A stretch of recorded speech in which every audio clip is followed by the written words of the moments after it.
Hello, you wonderful people, and welcome to another episode of Crime Centric. This being a show where I talk about TV shows that are crime dramas. For today's episode, I'm going to talk about Dark Winds, Season 2, Episode 3. A lot of really interesting things went down in this episode, so let's break it down. So I thought it was interesting how we started kind of opening, probably it's like earlier today of where the episode kind of started, or rather where the last episode ended with the assassin showing up at the hospital trying to go after Chi. What I thought was interesting is obviously he's gotten another investigator to try and find this woman, which we find out is his mom, which, okay, so there's got to be some correlation with her and all of this. Now, either she's a person of darkness, she's part of the People of Darkness group with like BJ in them, because he's involved in all of this, because it's like, if he has to be more on their side of like BJ and his wife, because like, right, she came looking for the box. Obviously BJ was accused of being a part of the People of Darkness. And so he's doing all this stuff to cover stuff up that's connected to BJ. So he has to work for BJ. But like, why get Chi involved at all then if you have this assassin going after all the, like, not unless this guy's doing this stuff because he has some personal vendetta. Maybe it is like against like Dylan and Emerson and that entire family, because he's wiping that, he tries to wipe that entire family off because he went for the grandfather, he went for the son, and now he tried to go for the grandson. So there's something there. I'm curious, are we gonna, like, his mom has to have some connection to this, and I don't know if it's like a revenge thing of like something they did back in the day as the People of Darkness. Like maybe his mom was part of the People of Darkness, and that kind of replaced what Charlie had started, and what it became that, like, what BJ and them kind of run, and maybe his mom. But it's like, no, because if his mom lost her life or something went on there as a result of BJ, he wouldn't kind of be, I mean, you would assume he wouldn't be working alongside BJ then. I don't know. There's so many questions there. I'm curious, are we going to find out that he's part Native American? That's what I'm curious about. Because, I mean, from the picture, his mom looked like she was a white lady. So I wonder, like, does he have, like, a Native American father or something? I don't know. Maybe I missed, because I saw the photo in was it the first episode of the season? Yeah, first episode, you saw the picture of his mom, that he was looking for someone. At the time, we didn't know it was his mom. I'm also curious about that other guy he found. Is that kind of like a ritualistic thing? Like, yeah, the last time that guy got the envelope full of money, home dude killed him in the bathroom. So it's like, right, that guy was stringing you along, so there's that. This guy's like, yo, don't worry, I'm a finder. I've actually got a lead. So I don't know if that's supposed to be indicative of like, well, this time you're actually going to get the money, but if I find out you're screwing me over, I'm going to kill you. I don't know. We'll see. They didn't show it, so there's a good possibility that guy is still alive and well and actually looking for his mom for him. But obviously jumping to like present day moment, it turned out obviously he's at the hospital. He's very well trained. We don't know what his history is. I'm wondering, does he have like some military he might just be just an assassin for hire, and that might just be all, but you'd assume like there'll be some military training involved for you to have the set of skills you have to be able to kind of fake an ID and stuff like that. That's not just some in the 70s, some Joe Schmo being able to do that. Highly unlikely. You have to have some kind of like training or something, being able to kind of disguise and disappear yourself like that. So, but he shows up at the hospital, and Chi catches an eye on him before he catches an eye on him, and he kind of lets Bernadette know because they were on the phone together. Also, the moment that guy was talking to Chi, and he was like, oh, the guy Mike, when it was like, hey, they were kind of, it's like, oh, I'm on the third floor, if you ever want to exchange war stories, he's like, yo, good luck on the test, because Mike wants to try and join the FBI. I was like, the moment he did, I was like, oh, there's a death flag. I was like, oh, dude, I was like, that guy's going to die. I thought like Jim was going to go to him for help, and then like, the guy's going to, like, I knew the assassin was going to kill him. I just wasn't expecting the situation to play out the way it did. I was like, that sucks. I was almost hopeful because, like, the fact that he was still alive, he threw Jim the pepper spray. I was like, oh, he's good. He's good. Like, because he got shot in, like, the shoulder areas. I was like, he's good. He's okay, right? And just his final words is like, did we get him? And then she's like, we got him, Mike. And then he died. I was like, that sucks. Because he seemed like he was like a young kid, too. It's like, I was like, I knew it, but still, I was hopeful that was going to... I was like, damn, dude. He obviously dropped bodies on the way out. He killed Mike. There was also another cop that kind of learned at the last second who he really was and got killed. It's like, Jesus, dude. Because everything kind of popped off at once. I was kind of scared for anyone else in that hospital, but I was definitely scared for Mike the most. But I was like, anyone could end up catching one because he's willing to kill anyone, not leave any witnesses, which speaks volumes about something later on we're going to talk about with him. But damn, dude. And obviously Joe's extra motivated to go after this guy because he finally talked to Emma about it. Like, Emma didn't say anything, so I guess Joe must have been like, I have something to talk to you about. But she immediately reached for his hand and saw like the buckle, and so I guess he had already talked to her about it. It's like something related to Junior, or maybe he had given her a little bit and it's like, I want to talk to you about everything. And she's like, how do you know that? He's like, I'm not for certain this guy had anything to do with Junior's death, but it seems like there's just too much connection here. The fact is that little boy said like, hey, he blew up the well, so it's like there's got to be something there, and he's going to find the answer. And especially for both of them, they both had to deal with a lot trying to find their way forward post losing Joe Jr. and trying to find a way to live without him. And now, obviously, this comes back. It's like, right, it's one thing which is like tragedy, a terrible thing happened, you lost your son. Now you find out it was motivated by something else. Like someone purposely killed was directly responsible for your son's death. In a more complicit place of like, no, they deliberately blew that place up, especially considering this guy is, and I brought it up previously, he's an explosives expert. That might also play into like some, either he's just some MacGyver crazy dude, but like him being an expert in explosives might have something to do with his military history. Maybe not. Maybe he is just some like crazy guy that just happens to be a MacGyver with that type of stuff. I don't know. He managed to get away from the hospital and end up, like, he was smart enough to know to stay away from, like, the highway because he knew that was most likely. He probably knows enough police protocol to know that they'll most likely come after. They'll probably, like, try and block off the highway. Because Joe was like, there's two ways. One way's towards the desert, and there's nothing that direction, or the other way's towards a highway. I'm assuming he did go in the direction of... Maybe he did go in the direction of the highway, but he skewed a certain direction. Or maybe it's implying, like, no, he did go, like, into, like, the desert nothingness. He did stumble across a house, and the lady there kind of took care of him. And and they showed that axe in the foreground. You're like, oh, boy. Oh, because he is the type of guy that won't leave witnesses. But I think it's so interesting that they had this conversation. And this is what made me think, like, does he have a native parent? Because they had this, like, like, obviously he's speaking English and she's speaking, I think, Dene is the language. But it's like, you're speaking two different languages. And so I'm curious. Like, he never once tried to correct, be like, I'm sorry, I don't understand you. Never left his mouth. Maybe it's just kind of like, I'm just going to accept it. Because she's like, oh, he's like, what is this? And she's like, it's a sheep eye. He's just like, oh, that's delicious. So it seemed like he didn't understand her. But I'm not quite sure. She'd even told that story. She's like, yeah, when my grandma was younger, she saw a monster come out of the desert.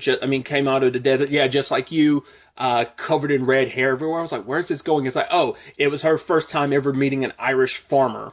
Which I don't know if that's supposed to be indicative of like a bigger context story of just kind of like, because that turned into a situation of something nastier or worse. Maybe that's kind of what that's supposed to be indicative of. Or maybe it's just like, oh, I've never seen anyone that looks like you, so I thought you were a monster, red hair and everything. Like, maybe she'd seen other white people before, but never like a redheaded person.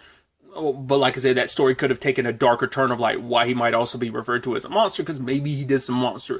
That was kind of just where she left the story. Kind of. So that's why I'm like, I don't know if that's indicative of anything. Like, because it's like, right, some white guy coming out of the desert, messed up as he was. I mean, not only was he already injured, his main injuries now comes from jumping out a hospital window on like a higher floor and landing on a car. So he did leave the house, like, because he kept paying attention to the saddle. And last time we saw the lady whose place it is, we see her sleep. And I'm like, did he kill her on the way out? It's super unclear. But part of me wonders, did he spare her because she reminded him so much of his mom? Because all of his victims so far have been males. So there might be like some psychology thing there of like he's not trying to kill women. I mean, Bernadette obviously is with Joe, but he might not know that she was with Joe at the time. Like how the first episode opens, like maybe he didn't know that. But maybe I'm reading too much into that. But it just maybe like it's that psychopathy of just kind of like, oh yeah, you know how some killers might go after people who look like their mother or some female or woman or person they have like resentment towards. Maybe his psychopathy is like, I'm not going to like hurt anyone. Maybe, I don't know, just, I could be reading way too much into it. It's just like every person he's killed so far has been a male. He hasn't killed any women so far, so that's why I'm like, I could see him letting her live because she, like, reminded him of his mom in some way because she's so caring and compassionate, and maybe he views women that way, but maybe he has a negative perspective on males, and that's why he's so easily and readily able to just detach himself and kill. I mean, maybe he just has no empathy except, I could be easily reading way too much into that, so I'm not quite sure what to fully, make of that. Like I said, I hope she's alive, because I was like, that sucks. You're just trying to be a decent human being, and it could cost you your life. Because the only person who knows what Joe is going through right now is Bernadette and Emma. Because even she doesn't know yet about... Well, I mean, he obviously knows about the belt buckle being Joe Jr.'s, but he doesn't know about the connect. He doesn't know what Joe learned last episode. The potential that this guy is the same person that's responsible for killing Joe Jr. In fact, he had Bernadette look into, like, trying to track down the files that were burnt. That obviously they were burnt for the purposes of covering something up. So the question then becomes like, okay, what were the original files and what was trying to cover up? Looked into them. Turns out it was a land survey for like the mines or whatever, the place that Drumco was doing their thing. And it turned, because I don't know if it's officially like a mine. It might not have been a mine until BJ got it. But either way, he was the one surveying it. It's like, okay, so he surveyed the place that would later on blow up because Joe Jr. and the person, because he was searching for like minerals and stuff like that, trying to survey like what was in there. And apparently there's no uranium or anything, like nothing that could be really pulled from the place. Yet they ended up, Drumco ended up selling it to BJ on the cheap. So this all runs deep. Dylan has his connection to the People of Darkness. BJ apparently is currently People of Darkness. And they all have this connection to the Drumco situation. This assassin is covering up stuff related to that also ties it. It's all connected. So it definitely seems like, right, BJ wanted that place blown up for whatever reason. Because the question is, why are you trying to like make a mine out of that place if there's nothing there? Not unless he had Dylan lie. Like Dylan could have easily gotten paid off to not look into that. So maybe that's why he was so so indicative of like, maybe it wasn't even like a vision thing of like, oh, he knew what BJ was going to do, to like, maybe he already knew ahead of time, and maybe he felt guilty about, because they say like he died in a car accident. One of two things. One, assassin dude got to him because BJ wanted that, and hence why Emerson and and Tomas were all killed. Or at least attempted to kill Thomas's. I think I said Tomas. Thomas's son. But because that was my thing immediately. I was like, was Dylan's death actually an accident, or was it on purpose? Or, like, as in he was killed, he was assassinated, or are we going to actually find out maybe he killed himself because he couldn't live with the guilt of, like, he set the stage for all that to happen, the whole situation with with Drumco, like, he knew, that's why he said something was going to happen, because he knew it, but he didn't act upon it. And maybe he felt, well, because like, he died, like, a year before it went down. So it's more likely like no, it wasn't like he committed suicide. It's more likely that he was killed by this guy. So at least that's what I'm sticking with for now. But my thinking was like finishing my thought from earlier. It could easily be that BJ, like the uranium or whatever is in there, is actually in there. It's just he had Dylan falsify the survey, because that is, because that's why he was like, oh, because that way it gets sold to BJ on the cheap, and he also gets to go like, hey, since there's nothing in there, like. I get it on the cheap, but I get the profit when I actually do find stuff. Because it's like, once again, why are you trying to turn it into a mine if there's nothing there for you to mine out? So there has to be either it has nothing to do with what's being surveyed. There's actually stuff there that he knows that's there because maybe Dylan gave him that information on a sly. Or maybe, like I said, it is just covering up like uranium or whatever minerals they're trying to get. Or it was like oil or uranium, that maybe there's a major oil reserve there that, like I said, Dylan just like covered up for BJ. But that seems like the likely outcome in that regard, but we'll see. Joe ended up telling, I believe the character's name is, Sana? He calls him Gordo later, but had this really interesting story, which I love that, like, Joe's obviously really agitated because of this whole situation. I even love, like, some of the other, like, deputies kind of like, one of them was like, why is he mad at you? No one was like, he's not mad at me. He's like, well, what is he mad at? It's like, life. It's like, yeah, the dude, like, a lot of stuff resurfaced for him in this episode. Well, because of this, it's like, first finding that buckle in episode 1, now finding out this guy might be responsible for JJ's death. Like, of course that's going to hit you. And he ended up telling this story because Gordo was like, yo, like, the fact of the matter is this world is so wild that monsters used to kind of hide in the shadows. Now they're doing all their business in broad daylight. He was like talking about that this country has a devil in it and no one's holding him to account. And Joe tells a story of his great uncle. He was like, my great uncle like survived, like, I don't know like the specific time, but I don't know if it's like a World War II thing or what the circumstances were, but it's like, okay, he was walking for like 400 miles, survived like on like potato leeks and like the bare minimum of like no food, and got to like Fort Summer or something like that, and survived all of that just to get killed by some bad rations, because rather than throwing away the rations, they didn't want to show the soldiers like, hey, we're throwing away rations, these spoiled rations, so they just gave them to the Indians instead. Because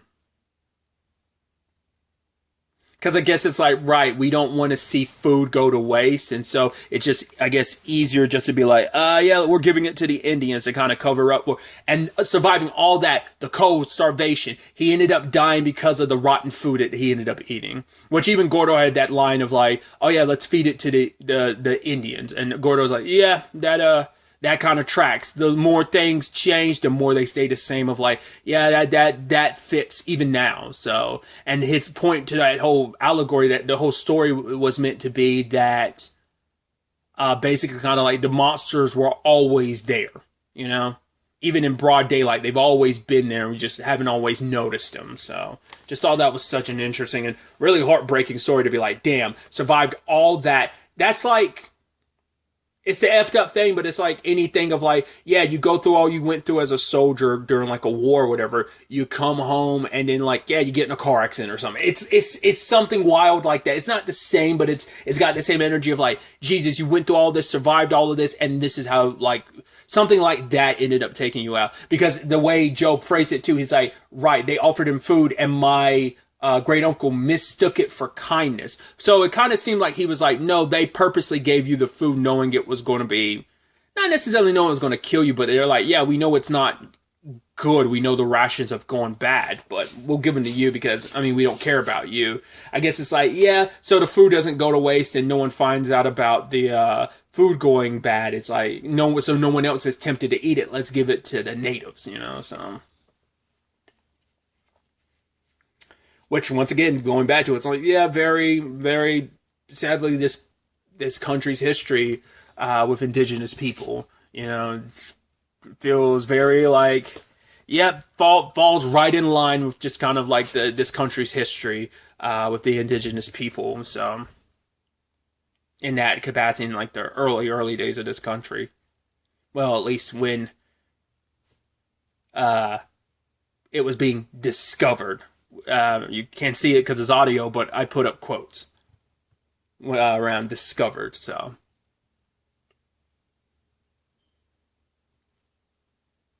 I'd actually forgot to talk about this last episode, so I wanted to make sure I talked about it. This episode was, we do have the return of Mary, the reporter. She's asking all these, women about this act that's, what was it, like the Planned Something Act?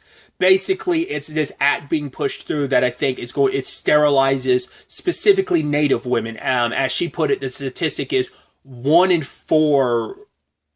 I think it might have been women, but she was like 1 in 4 women are going to be Native women in particular. I don't know if it's like 1 in 4 Native women. I think it's more so 1 in 4 women is being forced to be sterilized, and that 1 out of 4 is like most likely a Native woman. And the fact is, she kind of got so passionate about this story about like, right, this bill got passed like by a large margin. It was like, wasn't it like 200 and something for and like 32 against. And she's like, this situation can't go on. Like, if we don't do something now, then you can't stop this. And she started tearing up. I was like, were you a victim of this situation as well? You were sterilized. Because her and Emma had this interesting exchange last episode, and Emma was about to say something. She's like, what? Go ahead, say what you're about to say. And Emma stopped.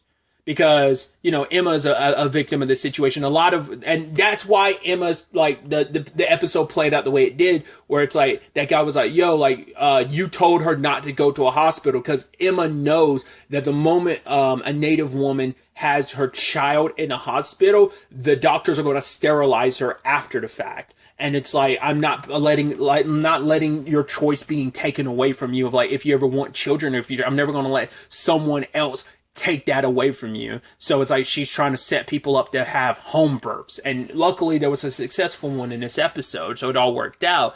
But her breaking down in the car, like, that she was smiling and happy, but also that happiness was like, came with like so much sadness, because I'm sure there's so many layers to that for one, it's just a reminder of, hey, I brought a newborn in this world, but my boy is going, especially with all that she learned from Joe this episode about JJ, his death in particular. Then you also add in, once again, she was trying to move forward, find a way forward from, finding a way to live without him in their lives, and have that all kind of surface. 2, she was someone that was sterilized, so she could never have children again. And it's like the one child she had in this world was taken from her way too soon. So it's like, I think it's a culmination of all that. Plus, like, hey, luckily I was able to help this family, but there's so many other indigenous women that have to be under this situation. And I think Mary and Emma will eventually link up of like, they have, like, it is about getting that story out. Because I think for Mary, that's why she's so passionate about this story. It isn't just like I'm just trying to, because Emma and the others are worried of like, you're just going to use us Native women for your story. And it's like, that's all we are to you. But it's like, I think it's a personal connection of what you went through and what I've gone through. That's why I think it means so much. That's why I think the story means so much to her, because I think she has a personal stake in this as well.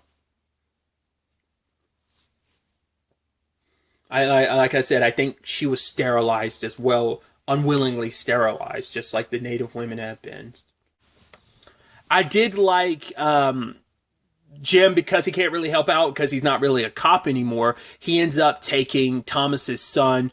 It was interesting to see he got dropped off to his mom, and I was like, oh, that's interesting. Because I guess because his mom wasn't there, maybe he had brought up his mom previously and I just didn't remember. I thought the only person he had in his life was his grandfather and his father, but it's like, no, his mom's there. His mom and dad must be divorced, which I think is a good thing, because it's like, right, the guy is less likely to be able to find him if he's living with his mom, because if they're like, she might have gone back to her maiden name, so maybe that's just going to make, and she probably doesn't necessarily live nearby, considering it seemed like they kind of had to go out of their way to meet up so that she could pick up her son. But I thought it was so interesting. Obviously, Jim is, we learned about it last season about him losing his mom at a young age. And for him, he sees a lot of himself, I think, in that kid. I even love that when he went out to Bernie, he was like, is that your kid? And she's like, what? No. I didn't know what that was kind of about, but he was trying to like help the kid out, like right the ice cone and a spicy pickle, and trying to alleviate it. You know, it's that sweet moment you see in TV shows where like right you have that cop who's always trying to be very nice to the kid, and it's like especially hey I've been in your shoes, I know what it's like to lose a parent. Luckily he still has his mom, but it still doesn't take away hey my grandfather's gone, my father's gone, you know. I even love the conversation they had about like, right, oh, here's your business cards. Like, why don't you include like your clan on it? He's like, oh, I didn't ever think about that. It's like, oh, where are your people? Oh, these are my people. Who are your people? And I love that he was like, oh, this means like, I'm your father or something like that because of the clan name. He's like, oh, really? And even later on says, thanks, son, which I thought that was super cute. Because I think for Chi, he just saw a lot of himself in that kid because it's once again, it's like, I was you. So that's why he wanted to really help out in whatever way he can. I like that because, like, once again, like, we saw the good that Chi was, but also kind of, like, the douchiness of who he was last season, but to see how much he's changed, it was like, no, like, at the core, that character is a good guy, you know? And even gave him the card, was like, yo, like, if you ever need anything, make sure you call Colette because it's long distance. But it's like, yeah, I thought that was kind of, that was neat. I thought that was kind of, I think, a nice moment between them, and I think it's also going to be a very important moment for Chi's story. And just his development, his continued development as a character, so. The thing that surprised me the most is how this episode ends, because I was like, oh, I thought we were going to be closer to the end of the season. I mean, to be fair, the season's only 6 episodes and we're at the halfway point, but still, I was expecting this to be closer to the end of the season where the episode opened up. It's like, oh, that's interesting. Because that would have meant, because in retrospect, that would have meant like the entire season took place over the course of like less than a week, which I would have thought would be interesting. So at least by episode 3, it's been, wasn't it like 6 days earlier is like the time rewind in episode 1 when we got the opening to like, rewinding back to the start of everything. I think it was 6 days. So it'll probably be like maybe pushing a little over a week by the time this whole story's concluded, potentially. It just depends on how much time ends up passing over these next 3 episodes. But I even love like how they ended up tracking the assassin down, because there was like no hide nor hair of him that they could really track down. And it's not until Gordo was like, oh yeah, like there's not even scat left behind. He's like, scat. And that made Joe think about like, right, we got a report about someone finding scat on their like property. They went to check it out. The guy never, like, he hit them back up, but like nothing ever really came about it. And they went, it's like, oh, like I told you about some missing stuff for like over a year ago. Then like a couple months ago, something else about my sheep getting out, and all of a sudden I mentioned some scat and you're here within 3 days. So it's like, okay, so that was like relatively new news. And so looking into it, it's like, okay, so there's a truck and trailer. Now they know like, okay, so he's on the move. So they know what to be on the lookout for. And ultimately they find him at the very end of the episode. Like I said, I wasn't expecting that to kind of all come up like now at the halfway point in the season. It feels very befitting for that to be the case though. But it's like, all right, so where do these next 3 episodes? Well, obviously the beginning of the next episode is going to coincide with where the opening to episode 1 ended. So it's going to be interesting to see where all this ends up taking us, how this mystery continues to unravel going forward into the next episode. But really, that's all I wanted to talk about. Until the next time we meet, be happy, be safe, live life to the fullest, and enjoy it. Good day, and goodbye.